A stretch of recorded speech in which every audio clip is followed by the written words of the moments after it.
Doctors said I would never be able to walk. So I learned to dance.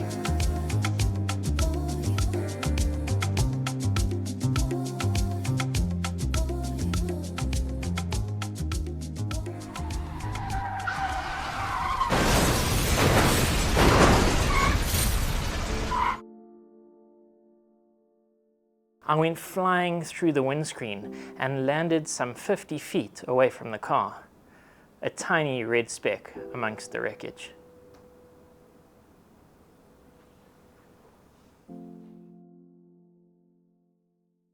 I love what I do, and making a difference in people's lives is my key focus and what I really want to do.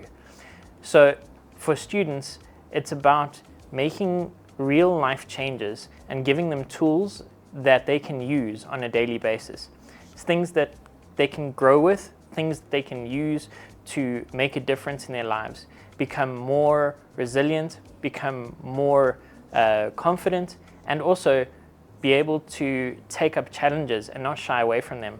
And also, obviously, face procrastination, because we all know that that's a big problem. As a person with a disability for most of my life, I've faced numerous challenges from when I was young. People often said to me, you can or you can't do this because you're disabled. And basically I've said, whatever you say I can or can't do, I'm going to challenge and do it anyway. So I've overcome a lot of different things. For example, being a public speaker. A lot of people thought I would be crazy to become a public speaker, and here I am doing my thing. And just like that, the same goes for salsa. I've been dancing salsa for 20 years. And when I first started, even my mother said to me, you can't do salsa, it's too fast and it's too intricate. But I wanted to do it, I loved it, and now I do it all over the place, all the time, and I really love what I do. I've also obviously accomplished other things in the academic world. Part of my disability is brain damage, and doctors said when I was a child that I would never be able to do maths. Well, I proved them wrong, because not only could I do maths, but I became a maths teacher and a head of the maths department. So I think I ticked that box off.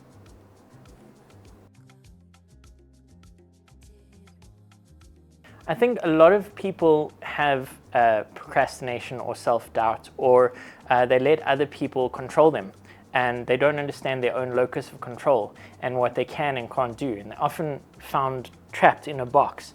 Now, often people feel like this is thrust upon them, but often it's actually by choice.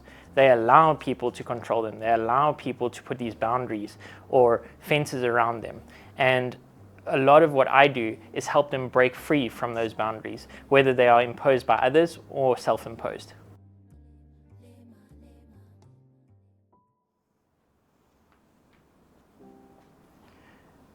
My story began when I was only 6 months old.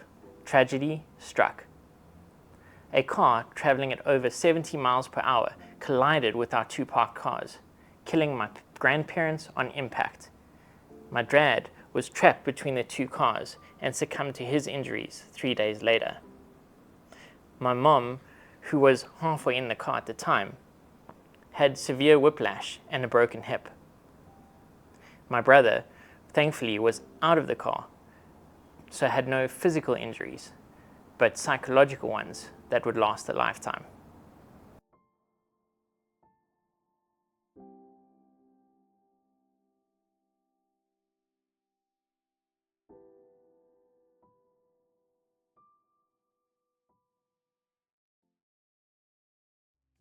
If you do any work with me, whether it's Dance Your Destiny or coaching or anything, I aim to activate, impact, and move people to become more growth mindset orientated, less risk averse, and more ready to take control of their realities and make a life worth living.